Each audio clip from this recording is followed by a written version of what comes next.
ముందుగా ఈ ప్రయాణంలో మొదటి అడుగు నుంచి నాతో పాటు నడిచిన ప్రతి ఒక్కరికి ధన్యవాదాలు.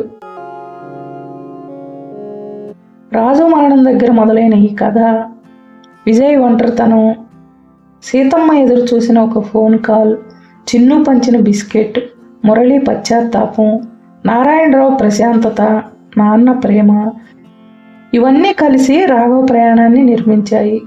ఈ 9 భాగాలు చూసి మీ సమయాన్ని ఇచ్చి మీ హృదయాన్ని ఈ కథతో కలిపిన ప్రతి ఒక్కరికి నా హృదయపూర్వక కృతజ్ఞతలు.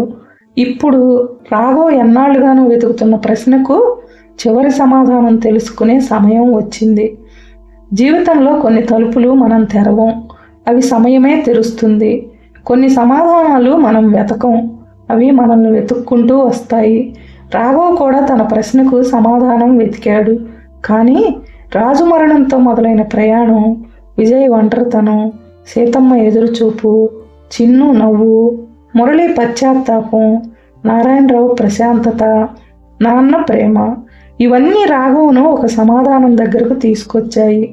ఇప్పుడు చివరకు మిగిలేది ఎవరు అనే ప్రశ్నకు చివరి సమాధానం రాబోతుంది. చివరికి ఆ సమాధానం ఒక మనిషి రూపంలో అతని తలుపు ముందు నిలబడింది. పార్ట్ 9 తర్వాత కొన్ని రోజులు గడిచాయి. రాఘవ్ జీవితంలో పెద్ద మార్పు ఏమీ జరగలేదు. అతను ఇంకా అదే ఇంట్లో ఉన్నాడు, అదే నగరం, అదే ఉదయాలు, అదే సాయంత్రాలు. కానీ అతని మనసు మారింది. ఇప్పుడు ఉదయం లేస్తే ఫోన్ చూడడు, బాల్కనీలో నిలబడి ఆకాశం చూస్తాడు, ఒక కప్పు టీ తాగుతాడు, చెట్ల మీద పక్షులు కూర్చోవడం చూస్తాడు. ఏళ్ల తర్వాత సమయాన్ని ఖర్చు చేయడం కాదు, అనుభవించడం మొదలుపెట్టాడు. ప్రశాంతత అనేది సమస్యలు లేని జీవితం కాదు, ఏది ముఖ్యమో అర్థమైన జీవితం. ఒక సాయంత్రం వర్షం పడుతోంది. రాఘవ్ పాత డైరీ చదువుతున్నాడు. అప్పుడే తలుపు తట్టిన శబ్దం వినిపించింది. తలుపు తీసి చూశాడు. బయట ఒక యువకుడు నిలబడి ఉన్నాడు. వయసు 25, సాధారణ దుస్తులు, కళ్ళల్లో గౌరవం, ముఖంలో ఆందోళన. మీరు రాఘవ్ గారేనా అని అడిగాడు. అవును అన్నాడు రాఘవ్. లోపలికి రావచ్చా? రాఘవ్ తల ఊపాడు. యువకుడు లోపలికి వచ్చాడు. కొద్దిసేపు మౌనంగా కూర్చున్నాడు. తర్వాత ఒక పాత ఫైల్ బయటకు తీశాడు. నన్ను మీరు గుర్తుపట్టరు అన్నాడు. కానీ నా జీవితంలో మీరు ఉన్నారు అన్నాడు. రాఘవ్ ఆశ్చర్యపోయాడు. ఏమిటి అని అడిగాడు. యువకుడి కళ్ళల్లో నీళ్లు తిరిగాయి. 15 ఏళ్ల క్రితం మా నాన్న చనిపోయారు. మా ఇంట్లో తినడానికి కూడా డబ్బు లేదు. అప్పుడు ఎవరో ఒకరు నా స్కూల్ ఫీజులు కట్టారు. రాఘవ్ నిశ్శబ్దంగా విన్నాడు. ప్రతి సంవత్సరం కట్టారు, ఇంటర్ వరకు, డిగ్రీ వరకు, పేరు కూడా చెప్పలేదు అన్నాడు. మనం మర్చిపోయిన చిన్న మంచితనం ఎవరో ఒకరి జీవితంలో అతి పెద్ద మలుపు అయి ఉండవచ్చు. రాఘవ్ గుండె ఒక్కసారిగా కొట్టుకుంది. ఎందుకంటే అతనికి గుర్తొచ్చింది, చాలా సంవత్సరాల క్రితం ఒక పేద విద్యార్థికి సహాయం చేశాడు. అది కూడా ఎవరికీ చెప్పకుండా. తర్వాత జీవిత హడావుడిలో పడి మర్చిపోయాడు. యువకుడు ఫైల్లోని కాగితం చూపించాడు. దానిపై ఒక పాత సంతకం, రాఘవ్ సంతకం. ఆ విద్యార్థిని నేనే అన్నాడు యువకుడు. గది మొత్తం నిశ్శబ్దమైంది. రాఘవ్ మాట్లాడలేకపోయాడు. ఈరోజు నేను డాక్టర్ని అన్నాడు యువకుడు. మా అమ్మ ఇంకా బతికే ఉంది అన్నాడు. నా చెల్లెలు ఇంజనీర్ అయ్యింది. మా కుటుంబం నిలబడింది. ఎందుకంటే ఒక మనిషి మమ్మల్ని వదిలిపెట్టలేదు. యువకుడు లేచి నిలబడ్డాడు. అతని కళ్ళల్లో కన్నీళ్లు. మీకు థ్యాంక్స్ చెప్పాలని చాలా సంవత్సరాలుగా వెతుకుతున్నాను అన్నాడు. డబ్బు ఇచ్చిన మనిషిని ప్రపంచం మర్చిపోవచ్చు, ఆశ ఇచ్చిన మనిషిని మాత్రం జీవితం మర్చిపోదు. రాఘవ్ చేతులు వణికాయి. ఎందుకంటే ఇన్ని రోజులుగా తాను వెతుకుతున్న సమాధానం ఇప్పుడు తన ముందే నిలబడి ఉంది.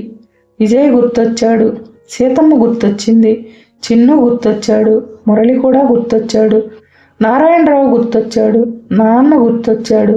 అందరూ ఒకే విషయం చెప్పారు. కానీ ఇప్పుడు అతను దాన్ని చూస్తున్నాడు.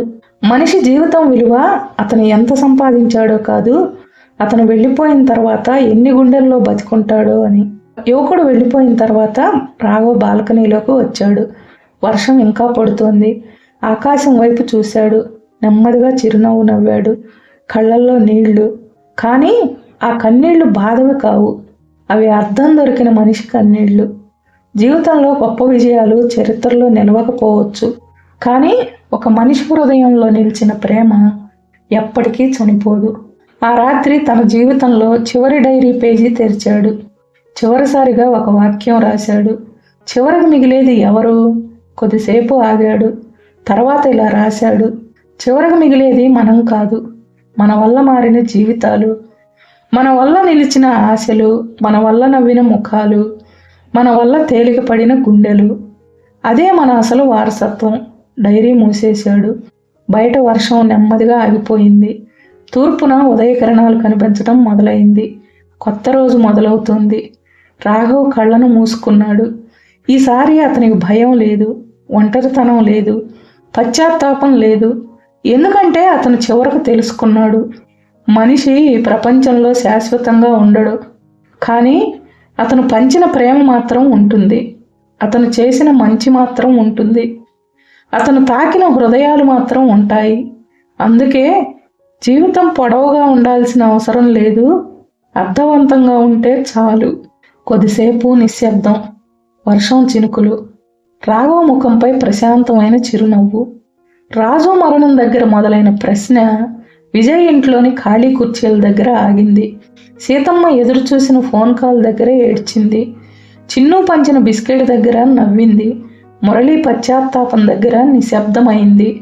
నారాయణరావు ప్రశాంతత దగ్గర ఆలోచించింది. నాన్న సమాధి ముందు మోకాళ్లపై కూర్చుంది. చివరికి ఒక యువకుడి కృతజ్ఞతలో తన సమాధానాన్ని కనుగొంది. రాఘవ్ వెతికిన సమాధానం చివరికి దొరికింది. కానీ ఆ సమాధానం ఒక మాట కాదు, ఒక జీవితం. విజయ్ నాకు డబ్బు గురించి నేర్పలేదు, ఒంటరితనం గురించి నేర్పాడు. సీతమ్మ ఎదురు చూడటం గురించి కాదు, మనుషుల విలువ గురించి నేర్పింది. చిన్ను బిస్కెట్ గురించి కాదు, పంచుకోవడం గురించి నేర్పాడు. మురళి తప్పు గురించి కాదు, క్షమించడం గురించి నేర్పాడు. నారాయణరావు మరణం గురించి కాదు, బతకడం గురించి నేర్పాడు. నాన్న ప్రేమ గురించి కాదు, ప్రేమ విలువ గురించి నేర్పాడు. చివరికి జీవితం నాకు ఒకే విషయం నేర్పింది: మనం ఎంతకాలం బతికామనేది కాదు, మన వల్ల ఎంత ప్రేమ బతికిందనేదే ముఖ్యం. రాఘవ్ ప్రయాణంలో మీకు ఎక్కువగా గుర్తుండిపోయిన వ్యక్తి ఎవరు? విజయ్, సీతమ్మ, చిన్ను, మురళి, నారాయణరావు, నాన్న, లేక చివరిలో వచ్చిన యువకుడా? కామెంట్లలో తప్పకుండా చెప్పండి. రాఘవ్ కథ ఇక్కడితో ముగిసింది. కానీ ఈ కథలోని ప్రశ్నలు, ఈ కథలోని జ్ఞాపకాలు, ఈ కథలోని ప్రేమ మీతో ఇంకొంతకాలం ప్రయాణిస్తాయని నేను ఆశిస్తున్నాను. ఈ ప్రయాణంలో నాతో పాటు నడిచినందుకు, రాఘవను మీ మనిషిలా స్వీకరించినందుకు మరొకసారి ధన్యవాదాలు. మనందరి జీవితాలు వేరువేరు, మన కథలు వేరువేరు, కానీ మనం వెళుతూ వెళుతూ ఎవరి గుండెల్లో ఎంత ప్రేమ వదిలి వెళ్తామన్నదే మన జీవితానికి నిజమైన అర్థం.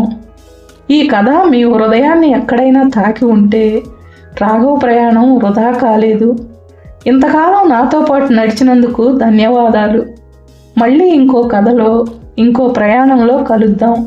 అంతవరకు మీ మనుషులను ప్రేమించండి, మీ సమయానికి విలువ ఇవ్వండి, మరియు జీవితాన్ని కేవలం గడపకండి, అనుభవించండి. సెలవు, మీ రాఘవ్ తరపున.